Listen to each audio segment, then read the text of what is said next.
ఆయన ఏం చేద్దామనా? ఈడు ఈల బాగా వేస్తాడ్రా, వీడితో ఈల వేయిద్దాం. ఎరా ఒక్కసారి ఈలేరా చూద్దాం. ఏయిరా.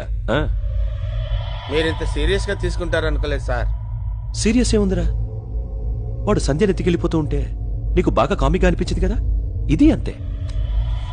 ఒక్కసారి ఈల వేయరా, వెయ్యి. ఇంత టెన్షన్ లో ఏం రాదు సార్. పర్వాలేదు, వస్తుంది, ట్రై చేయి. రావట్లేదు సార్. వస్తుంది, వెయ్యి. సార్ నన్ను ఇంత హింస పెట్టే బదులు ఒక ₹10 పెడితే విజిల్ వస్తుంది, తెచ్చుకొని ఊదుకోవచ్చు కదా సార్. అలా లుక్ స్టే చేయకండి సార్, ప్లీజ్ సార్. రే, వీడితో సౌండ్ బాగా వచ్చేంత వరకు ఈల వేయిస్తూనే ఉండండి. రే, ఎయిర్పోర్ట్ లో కంటే బాగా రావాలి. అందమైన చెల్లెలుంటే ఇన్ని ప్రాబ్లమ్స్ ఉంటాయా? ఆయన ఏం చేద్దామనా?